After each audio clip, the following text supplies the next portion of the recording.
Netflix's sci-fi thriller series Three Body Problem ends with a cliffhanger, paving the way for a second season.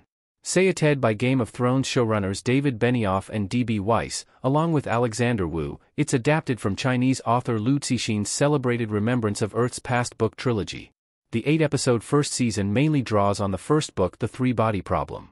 Initially, Three Body Problem's story begins during the early days of China's Cultural Revolution, with a harrowing moment when astrophysics prodigy Yi Wenjie, first portrayed by Xin Sang in her youth and later by Rosalind Chow, witnesses her professor father's brutal demise at the hands of Red Guards. The narrative then catapults forward to contemporary England, where Detective de Sher, Benedict Wong, is tasked with probing a series of scientist suicides. It turns out that Yi, disillusioned and recruited to a clandestine military facility aimed at making contact with extraterrestrial life, opts to disclose Earth's coordinates to an alien civilization despite warnings of their hostility. Now, the technologically advanced aliens, known as the Santee, are reaching Earth, expected to arrive in 400 years. As the show unfolds, the interconnected lives of a close-knit group of scientists, dubbed the Oxford Five, Jean Cheng, Jess Hong, Saul Durand, Jovan Adipo, Augie Salazar, Isa Gonzalez, Jack Rooney, John Bradley, and Will Downing, Alex Sharp, become increasingly entangled in humanity's struggle for survival. What happens in Three Body Problem's ending? Things don't go according to plan after launching Will's spy probe. The Season 1 finale of Three Body Problem kicks off with an assassination attempt on Saul, thrusting him into a nerve-wracking journey to the United Nations in New York. Upon his arrival, he discovers that he has been unwillingly appointed as one of three wallfacers, tasked by the UN with formulating and directing defense strategies against the Santee. Given the Santee's ability to intercept all human communication via the proton-sized supercomputers known as sophons they dispatch to Earth, the wallfacers are instructed to develop these plans entirely within their own minds, sharing them with no one until the opportune moment for execution. Despite Saul's repeated attempts to decline the assignment, his protests are met with skepticism, with the UN Secretary-General Lillian Joseph, CCH Pounder, suggesting that Saul's resistance might be a ploy to mislead the Santee.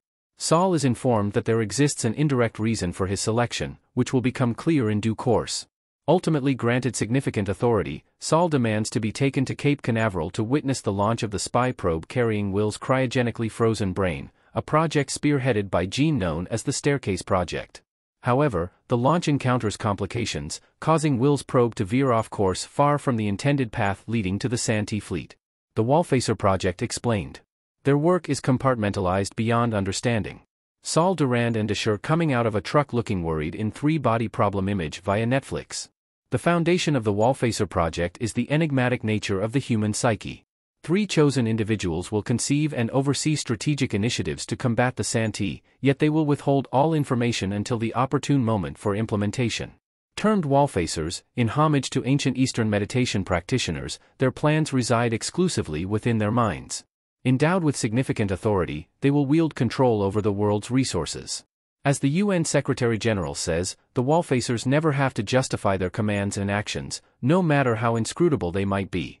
Secretary-General Joseph proceeds to announce the initial pair of wallfacers, General Ho Bolan, a military historian, and Professor Layla Eric, a Kurdish war veteran renowned for her resistance against ISIS in Raqqa.